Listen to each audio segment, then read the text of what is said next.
All right, everybody, we'll get going in about 5 seconds. Just wait a moment until everything starts to record. All right, okay. All right, my name is Charles Nebeze, and I'm the Vice President of Business Development and Commercialization with the Center for Excellence in Mining Innovation. And I'd like to welcome everybody to this webinar. Today, we're going to be hosting Neil Milton, who's going to be speaking to us about intellectual property and all the things that we must know about intellectual property in order for us to be as competitive as we can. And before we jump into the presentation, I want to give you a bit of an outline on how this will proceed. If you have any questions, please feel free to type your questions inside the chat box. And what Neil will do is he'll read those questions and he'll try and give an answer to your questions the best he can during the time we have allotted. And we expect to go to about 2 o'clock or so for questions. And then what will happen is after the presentation is over, we're going to provide you a copy of this presentation via a YouTube link, and also a copy of the presentation that is going to be provided. Okay, but before we have Neil speak to us, I would like to introduce everybody here to Douglas Morrison, the President and CEO for the Center for Excellence in Mining Innovation. And Douglas is going to start off with some opening remarks. Over to you, Douglas. Okay, thank you very much, Charles. Good afternoon, everybody. First of all, I'd like to thank NRCan for inviting CEMI to advance the commercialization of innovation in the mineral processing sector. CEMI has long recognized that closing the knowledge gap between mining and mineral processing is critically important to the future of innovation within the industry. And we also know that the jurisdictions that are very good at mobilizing and capturing IP will secure a leadership position in the sector. So Canada is poised to secure such a leadership role in the mining sector if we can help you, the attendees, to find better ways to mobilize and capture your IP. And so this effort here is part of the work we're doing for NRCan and their Impact Challenge program and the Crush It program in particular. Second, I'd like to thank Mr. Neil Milton, first of all, for the discussions that we at CEMI have had with him over the last few weeks. We found it very helpful for ourselves, and we're in complete agreement with him that controlling your own IP is very important for the future of your businesses. It's especially important for attracting capital to grow your business. Open innovation is not very attractive to investors. And so Neil is going to talk to us all about the importance of retaining intellectual property and how vitally important it is for your company's future. By the end of the presentation, I expect you'll have a much better understanding of all the options you have to capture IP, and he will have clarified the 4 most important misconceptions and misunderstandings about IP. These are, first, that it's not all about patents. There are several options, including trademarks and copyrights, and he'll talk about those. Second, the idea that it's very expensive. It isn't. Some protections like copyright or trademark are very inexpensive, and even patent applications are not that expensive in the first couple of years. Third, that it's difficult to do, and it isn't. Again, this is not true. Some things are very easy to do, like the trademarks and copyright, and even with patents, there are people out there that can help you with that at a very, very low cost. And finally, some people think that it's not important because it's always possible for larger companies to get around your IP provisions. And again, this is not true. And capturing IP is actually one of the most important things you can do to build your company and to build your company's brand. And it's one of the most cost beneficial things that you can do to secure the future of your company. And with that, I will hand it over to the expert, Neil Milton. And here he is. Off you go. Thank you. Bye-bye. All right. Well, thank you. Thank you very much. Thank you, everyone, for joining us this afternoon. This is going to be a very brief and hurried run through, but I hope it engages some further discussions for you on IP and how it can be useful for your business. So the agenda is really to talk very briefly about the key forms of intellectual property. And then I'm going to try to salt through the conversation some considerations that are relevant to the mining and mineral processing industries. But can start in a sense right there with one of the key misconceptions is the notion that intellectual property is only for and all about high tech. That couldn't be more wrong. In many respects, IP is of greatest value for businesses that don't think of themselves as high tech and aren't changing extraordinarily quickly. So don't think of it that this isn't relevant to me or this isn't relevant to my industry. It is, and hopefully I'll give you some ideas about how you can take advantage of it to grow your business. So the core IP rights fall into these 5 categories: patents, trademarks, copyrights, industrial designs, and trade secrets. The difference between the first 4 and the last is whether they are rights that once you get them apply against the world. That's true for the first 4. The trade secret rights primarily are only protectable against your counterparty to a contract. So the first are true property rights. Just as you could exclude someone from your physical property, you can exclude anyone, whether you've met them or not, from your IP, your intellectual property rights. Trade secret protection is a little bit different in that it relies on the enforcement of contract rights, and it had to be baked into contracts that you have with the opposing party. So let's dive right into patents. They're in some respects the best known, the sexiest. They're by no means your only option.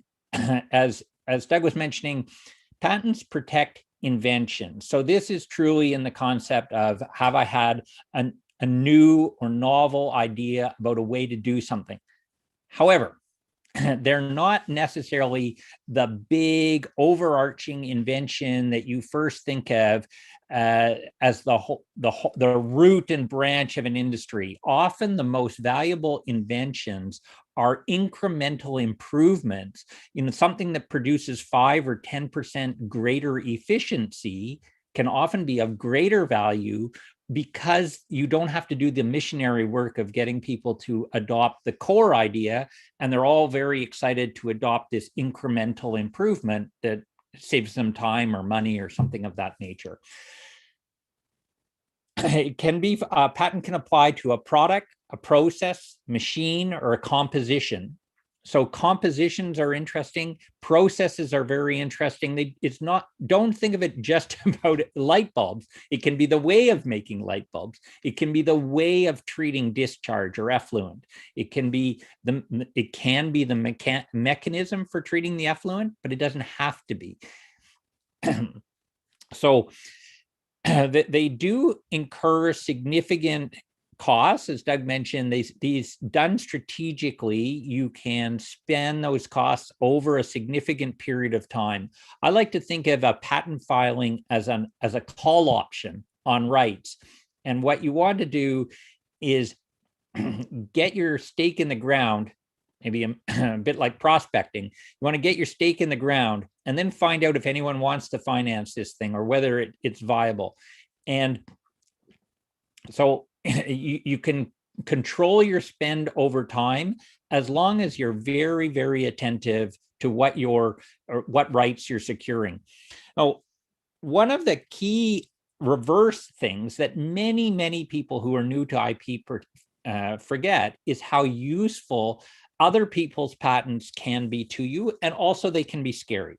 So you have to protect your own inventions quickly if you want to ever secure any protection. And the real rule of thumb is file an application, probably a provisional patent application in the United States, before you disclose the invention to anyone outside who isn't under an obligation of confidence.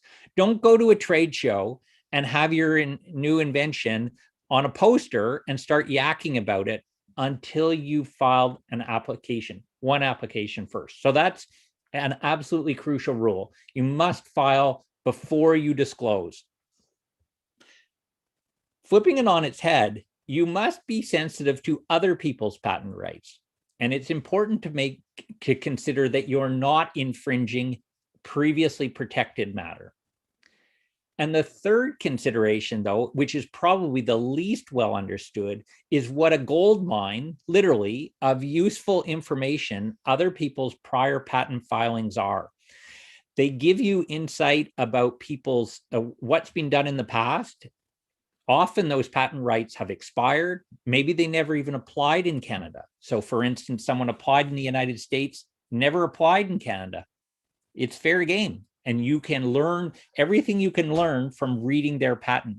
It gives you insight into who's doing what in an industry. So a decent patent landscape report will advise you who else is doing work in your field. Maybe you want to collaborate, maybe it's an indication of who you need to be worried about. But I strongly encourage you to think about the idea of mining the database of patents, of other people's patents, both to protect yourself from infringing other people and to leapfrog and accelerate your own innovation process. They're free and available for reading by anyone and everyone. So happy to talk more about patents. They are, as I say, the sexy part of the innovation game. They can be extraordinarily powerful, but they have to be used with great care, or you can spend a lot of money and accomplish very little. Trademarks. Trademarks are, in some respects, the complete inverse. Trademark is a name, logo, slogan that protects your brand, your mark, and it distinguishes your products and goods and services from those of others. It's an indicator of origin for consumers, and it protects consumers from confusion. They can last essentially indefinitely if you keep maintaining them.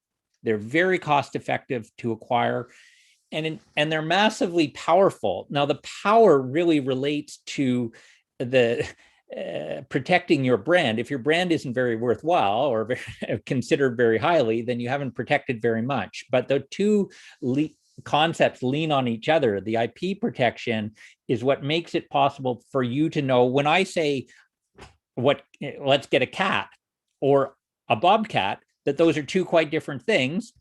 But everybody recognizes those names, and though the name alone is of enormous value in securing people buying your product and paying high margins for it. And if you ever have any doubt about the value of trademarks, I encourage you to go to your local pharmacy, your local Shoppers Drug Mart, and just compare the cost of Tylenol to the acetaminophen beside it. It's probably 50% to 100% more. That's the value of one trademark. And that doesn't include the fact that you'll see a whole list of other Tylenol cold and flu stuff that actually has nothing to do with acetaminophen, really. But the power of trademarks in getting people to buy from a trusted source is massive.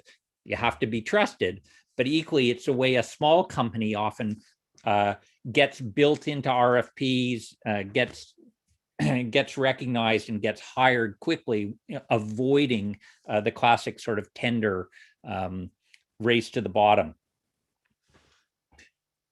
Let's talk about copyrights. Copyrights arise automatically, don't need to file anything, don't need to spend a lot of money, but they protect creative works. And so it has to be something new and original, but not very. It protects the phone book. So it protects things that you have developed against copying by someone else. Someone else can rewrite the phone book or rewrite a novel that has boy meets girl, girl meets boy, they fall in love, but you can't substantially reproduce someone else's. It's obviously what protects music, movies, art, but in the business world, it's also remarkably valuable for protecting things like software, marketing collaterals, manuals, websites, things of that nature, from other people copying them. Though in the case of software, and whether it's software as a service or whether you're providing enterprise software or firmware, the copyright is the principal value of your business, but in other areas, it's also extremely useful, say often in protecting against things like gray market goods, people who buy your product in one jurisdiction and try to sell it in another. If you've protected the manuals, may be a very useful way to try to shut them down quickly and efficiently. Very important in the case of copyright, but it's true with all intellectual property like patents as well, to ensure that you have good written agreements with everyone who's involved in the creation process. So whether that's your marketing person or your graphic designer, your coders, especially true in the copyright world is that often people are working with contractors rather than employees. Very important to have proper paperwork. Doesn't have to be long, doesn't have to be complex, but it needs to be in writing and clear that the creator is assigning the copyright to the payor, to the business. Industrial designs. Industrial designs are a lot like patents. In fact, in some places, China and the United States, they're called design patents. They're called industrial design rights in Europe and in Canada. They're similar to patents in that you should file prior to disclosure. There are some exceptions, but don't count on them. The real rule of thumb, again, is when you have something new and original, file the design application before disclosing to third parties, anyone outside the business. And the secrecy requirements are very strict. Disclosure to anyone can kill your rights. Industrial designs are used to protect the non-functional aesthetic features of your design. So people have become much, much more attentive to design in recent years, I think largely instigated by Apple. They're not something you would normally think of a lot in the industrial world, but there can be surprisingly useful. So while they're more obviously applicable to things like furniture and jewelry and light fixtures, for instance, but just to give you an example, in the car industry, the OEMs, the original equipment manufacturers, have made very aggressive use of industrial design protection as a way of protecting the aftermarket parts business. So that in order to buy a Mercedes-Benz mud flap at some obscene cost, instead of buying a knockoff at Canadian Tire, if you want it to look right, you have the aesthetic features of it, and those are often protected by industrial design rights. So I suspect, for instance, if you go looking at that Caterpillar has probably done the same thing with some of its things that might not jump out at you as being particularly innovative or artistic, but they do have non-functional aesthetic features that distinguish them from the pure functional activity.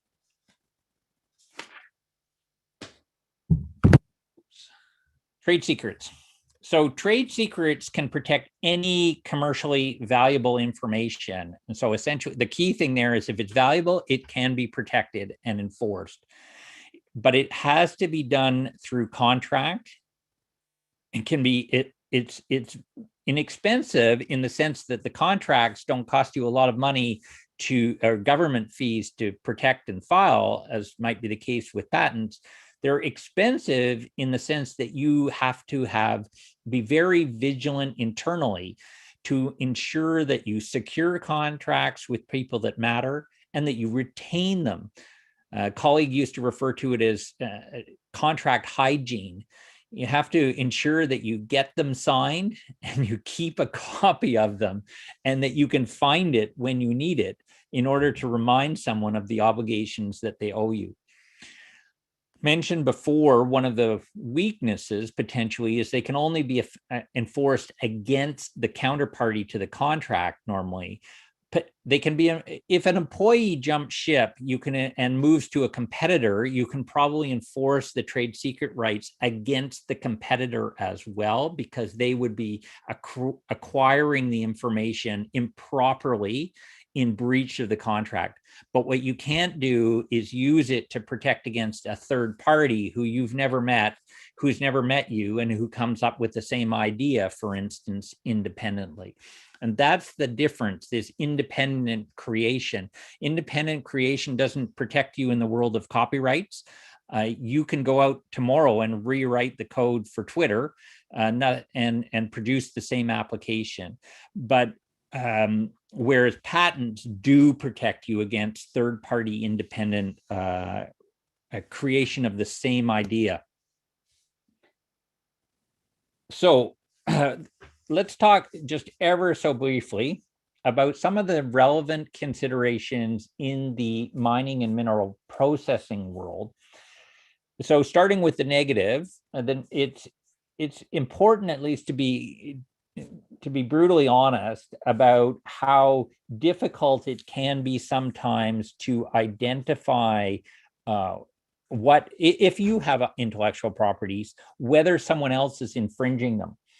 You know, if you have a patent on a process for mapping out mines, and they happen to be underground, you're going to have great difficulty determining if third parties are using your technology from afar.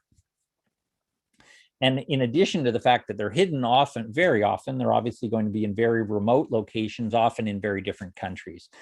Many of these rights, you have to think about acquiring them in different countries, and then the secondary obstacle of enforcing them in each country. And obviously, many places where at least the first order mining and processing is taking place are not the places that would leap to mind as a place to start enforcing rights and to sue people.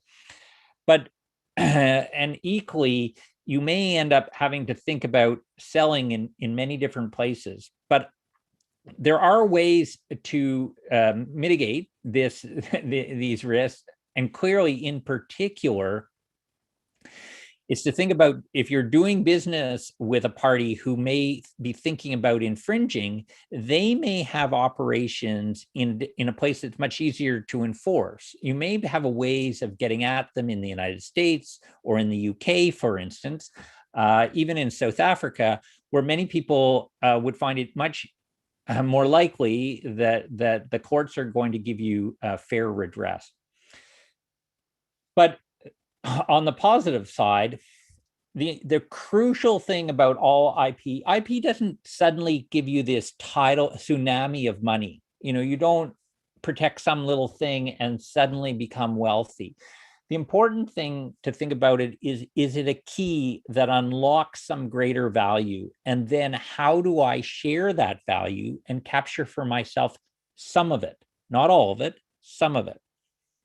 Because the sharing needs to take place between the innovator, the deployer, and the customer. And to mix my metaphors, it may have opened the door, the key that opens the door. How do you take advantage of getting through that door and making more high margin sales that don't necessarily involve you selling around the world in a massive fashion, but it takes your business to the next level? One of the key things to think about in the context of IP is how often it's useful as a way to enable other people to make money, and that you can take your idea and your innovation to a third party who in turn can use their distribution channels, their distribution muscle to sell more stuff in one fashion or another, and share the benefits with you and with their customers. Often, that's best done with someone who's not the end user. So often, you, for instance, might have an innovative product or process that someone who's a much more of a bigger service company can take to market and sell wrap around the innovation a whole suite of services that for them are what they're looking to sell. And they just leave back for you your contribution, whether it's goods or services that you can make money on, but you've made them the winner of in selling their thing. So that is something that IP facilitates in a way that people tend to have a mistaken understanding and think that they have to be extraordinarily protective. The point is, once you've protected, most of the time it allows you to be very open and to think then about approaching other people. And if they don't want to participate with you, you can say, well, thank you very much, and go somewhere else. And ideally, they're not in a position to take what was yours because you've properly protected it before you initiated that discussion.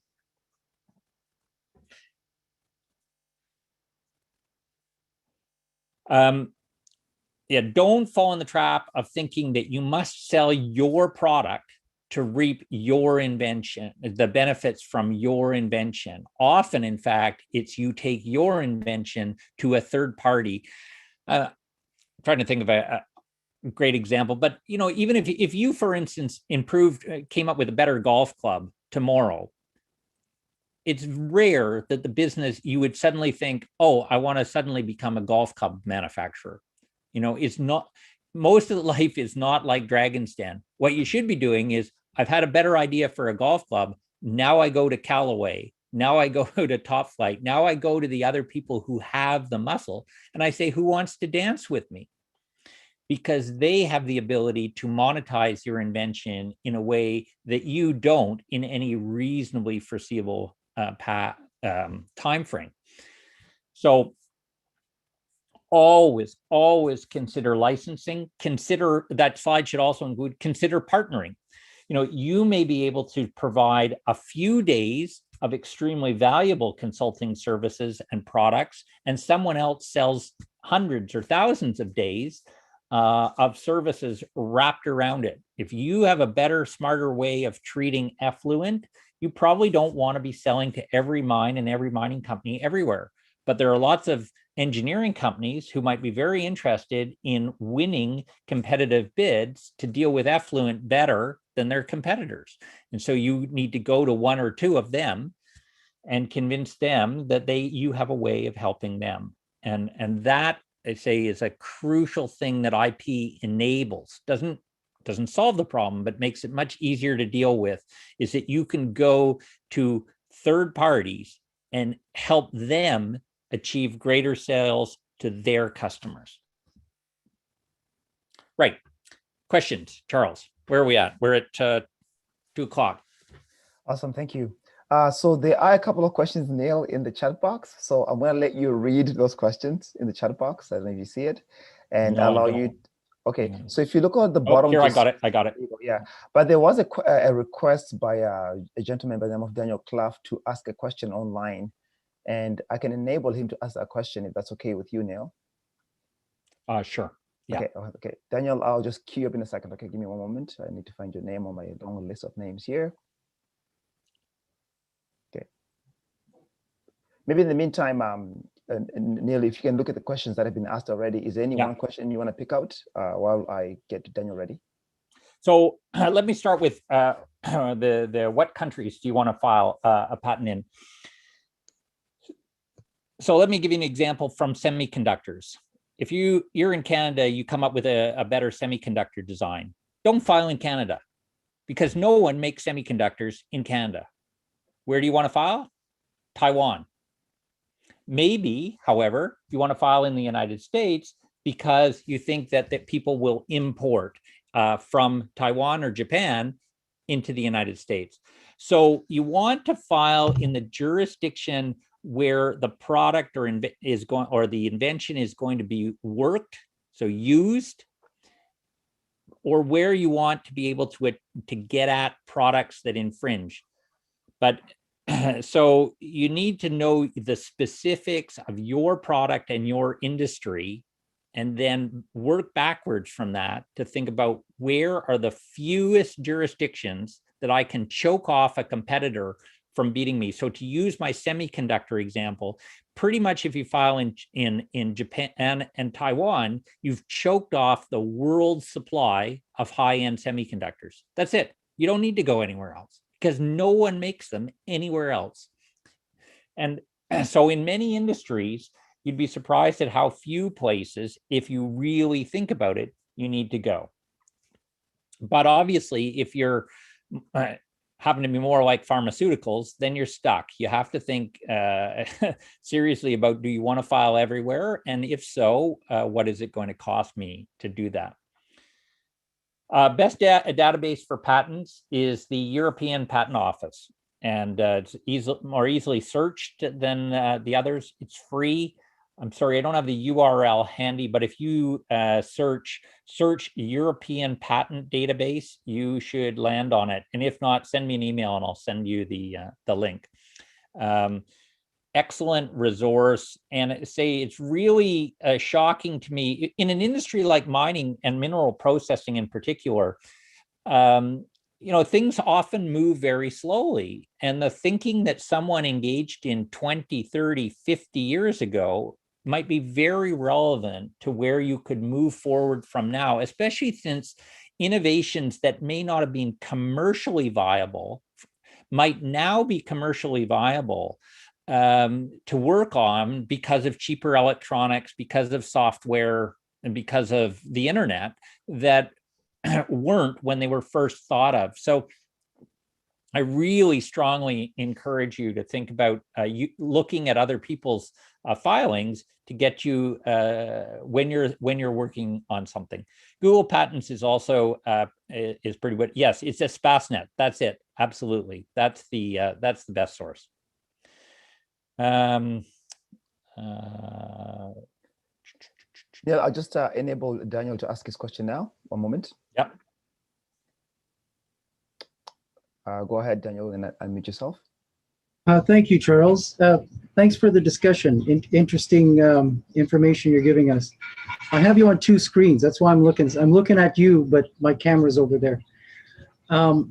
So we've done our patent, and now we've done a PCT.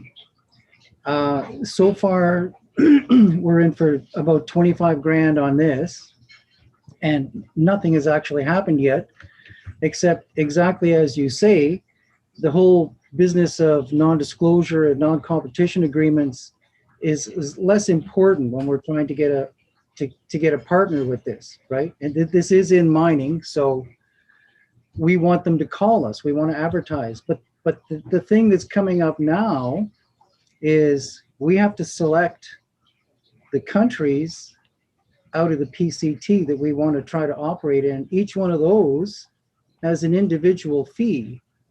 Mm-hmm. And then the second thing is the freedom to operate search. So that's a big cost in itself, isn't it? It depends on how much comes up, or I don't know. That's where I don't have experience in.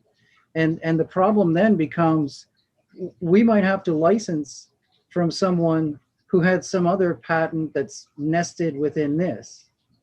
Precisely. So a patent isn't a license. I can go out and patent an improvement to an iPhone tomorrow, but it doesn't give me the right to make iPhones.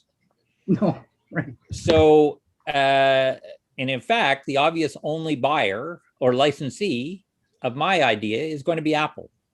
So in a sense, freedom to operate, which I was touching on in the concept of find out what other people are doing in the infringement, is really quite unrelated to your own idea, other than, and your own patent absolutely does not give you a license to work it. You have an invention, you can prevent people from using your idea, but you don't have the right to use your idea if it can only be worked by you infringing someone else's patents. And that happens a lot. One of the things that patents reveal that most people are not maybe as aware of as they should be is how much every innovation stands on the shoulders of many, many other predecessors. Yeah. many of which may still be live. Now, and one thing, however, to consider is always this notion of, well, are the patent rights that I might infringe, are they live in the jurisdictions that I care about? So for instance, they may have only filed in the United States. That's a very common sort of an American thing. And you'd be surprised at how often they didn't bother to file in Canada, for instance. So your freedom to operate gets much easier. But your month 30 problem of suddenly shooting out of the PCT process, and now you have to file for all these national phase, is exactly the problem. You have to run fast. You need to have a business case lined up for what you're doing at month 30. And ideally, you have a pretty good idea of that by month 18.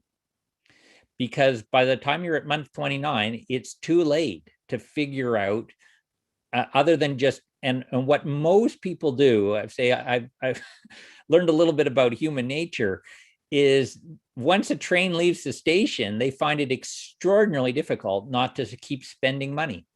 But you have to be ruthless and take some gambles. One of the gambles that is often much more worthwhile than people realize is that they end up having future improvements to their own invention. And the product or service that ends up being the most value was not the thing they filed for the first time, or that they thought it was the first time. And so you'd be surprised at how often you can get away with letting go of some of the rights on the first patent if you make subsequent improvements to the same. If you're getting a business going, you're going to keep innovating in the same field. But it is, look, it is absolutely the challenge. You have to be ready for the fact that there will be some big bills. And when you start thinking about places like Japan and Korea and China, the translation fees alone are thousands of dollars per country. So you need to be, it will be problematic. I think personally that patent strategy is more important than most people realize, and it's more important than getting the just file and forget, which is a very common entrepreneurial approach. There's a question. Sorry, did that help? Did I answer anything usefully? Yeah, thank you, Neil, for that. No, I think you did answer his question, and he did have a follow-up via the text as well. Let me try a couple of these others. No,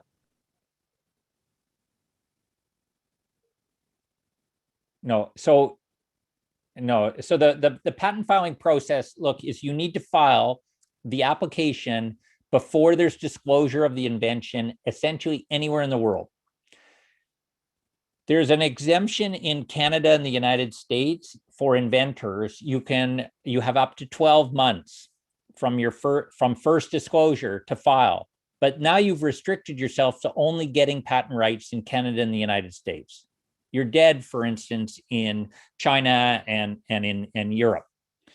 So you need to file first before you make any disclosure.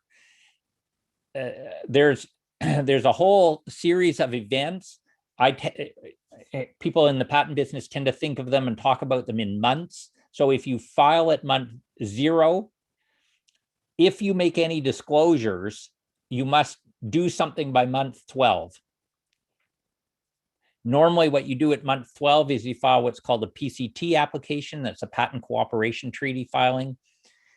And then at month 30, you're going to go into every jurisdiction in the world that you want to file in, whether it's Europe, the United States, China, Japan, Korea, and all of Latin America, for instance. So Brazil, wherever you're going. So it's very important. And in that interim period, you will get some decent information from the patent office as to the quality of your patent and the likelihood that you're going to succeed. And it's very, very worthwhile front-end loading some money to get an examination of your patent done, to get an idea of how broad the claims are going to be. patents are in a very arcane world in which the legal rights all depend on a few words on a piece of paper that almost no one can understand until they're litigated. So it's a very, but it's very important to follow that process. You can see on my website or one of my websites, there's a bunch of ebooks and handouts on the time frame and on the process. It's also discussed in the Dummies book.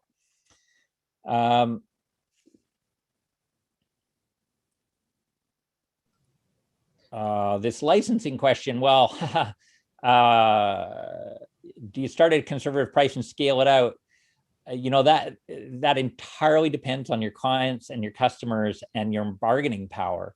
What we've seen in the software world in this last decade, of course, of everything is freemium models. So you get people hooked on something for free, and then you try to have a model in which you add some extra features that some people will pay for. Zoom being a good example of that. Doesn't tend to work as well in the commercial world. I'm a fan of trying to, but pricing strategy is not IP strategy. So you need to have a pricing strategy for your product and services that you can make some early sales, find out how much value you're adding to people, and then try to figure out how you can convince them that paying more or less is really beneficial to their business. Neil, if I can just jump in with another question. One of the questions that I've got here through private messages, what is the value in looking at expired patents and also withdrawn patents? Maybe just comment on those two things. Yeah, ideas and ideas that can be picked up for free. So it's amazing how many people end up reinventing the wheel because they didn't go off and find out what other people have done to challenge the same on the same or similar problems in the past. And remember, go back to, didn't talk very much about what makes something patentable, but it has to be new and not obvious. And not obvious means not obvious to a person of ordinary skill in the art. So if your business is refining, the person of ordinary skill in the art is not me or someone just off the street. It's someone who's also in the refining of our business, somewhat similar to your own. And even, for instance, there's a tendency to think, well, no one's done exactly what I'm talking about. Yes, but in the patent world, if someone's done it with one thing and it's obvious to try it with yours, then yours is not patentable. And so, but reversing that, Charles, to your point is, look, there's an awful lot of information in especially in old expired patents about things that people have tried. And you can then get an idea about what they've tried, what's worked, what's not worked, in a way that, it's a reservoir of information about technical problems, not necessarily scientific problems. It's people's attempts to solve problems and commercialize them. I'll give you an example. I did some work a little while ago about sticking labels. And so labels and how you put them on and put them on a packaging. There are thousands of patents. So if you go to Staples and buy Avery labels, Avery is a good example of a company that split its IP apart from the selling of labels. So the company that owns all the patents is now separate from the company that makes labels that you can buy at Staples, because everything you go and buy these days has labels on it. But there's an enormous pile of patents about how to put labels onto products, how to do it when the products are crinkly, when they're not shaped properly. Like, you would not believe how much. So, however, if I wanted to get in the label business, I would start by reading a whole bunch of patents, because it would give me a pretty good idea of what other people have done to solve problems about how to put labels on at high speeds onto weird products. So it's this reservoir of other people's attempts to solve technical problems. And also, as you move forward in time to closer to today, it gives you an idea of who else is doing work in an area. So, for instance, we did a freedom to operate opinion actually on related to canes.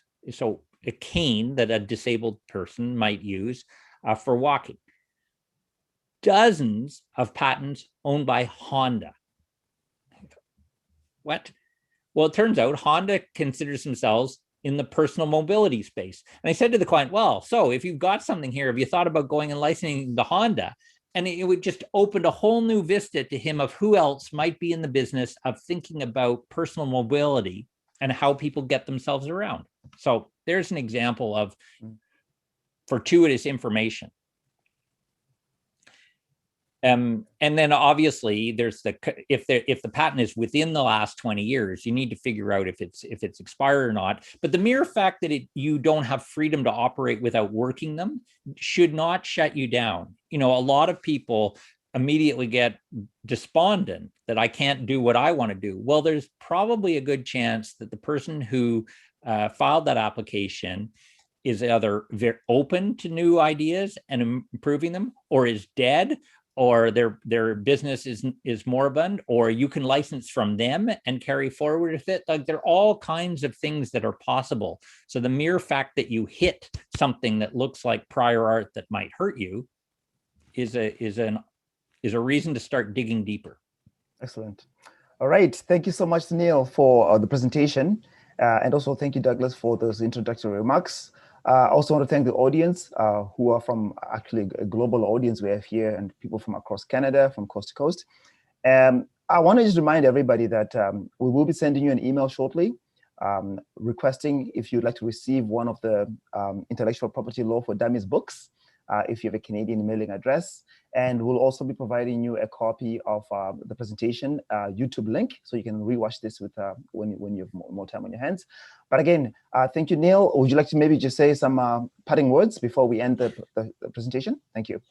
Well, I think, as I said to you, Charles, this kind of seminar, I think, is an example of how IP should be much more on the minds of people in Canada and in industries like mining than it's been.